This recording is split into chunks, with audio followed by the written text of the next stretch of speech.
in the life of a young apprentice from medieval Europe. As towns grew in medieval Europe, the need for several goods and services arose, and from them evolved several trades. This resulted in new opportunities for children, particularly that of an apprentice. Let's take a look into the life of Alan, an apprentice belonging to medieval London.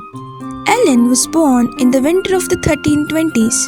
He had attended school with his sister Alice, where he learned how to read and write, a skill that was a prerequisite to one of the most important milestones of his life, getting an apprenticeship. Throughout his childhood, Alan's parents were anxious of placing him with a good master craftsman.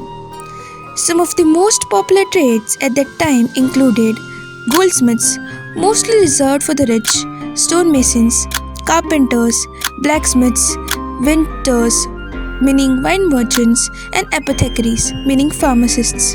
These trades had guilds or association which controlled standard, set prices, protected their members, and also set up the rules of apprenticeship. Because of guilds, quality standards were maintained and prices remained stable. Fortunately, one of their good friends' neighbor was a blacksmith and had approved to take over Alan under his wing in exchange for a fee, as was normally observed.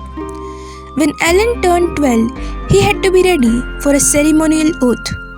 It was a very daunting yet one of the most special moments of his life, where guild officers donned robes of velvet and fur.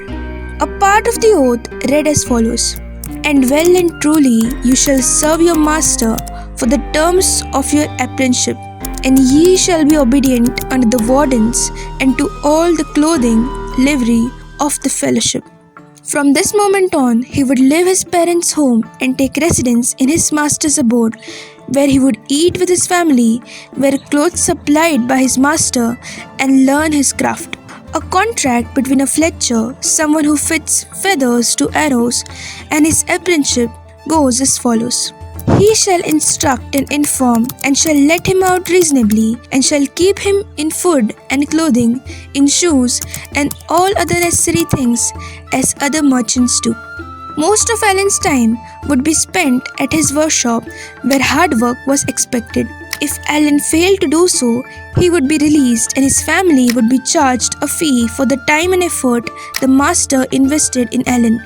During his stay as an apprentice, he was banned from marrying and visiting inns.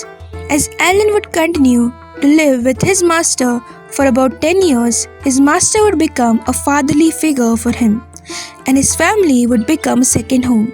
Love and affection would develop between them, and Alan might even be mentioned in his master's will. After Alan would complete his training, he would become a journeyman, meaning a day worker. He would no longer be required to stay at his master's home and would be free to travel around, working at various places, making contacts and gaining experience. Alan could even become a master himself and run his own business if he saved enough money. Would you like to live Alan's life? Tell me in the comments. And for more such videos, make sure to subscribe Tales from History and hit the bell icon.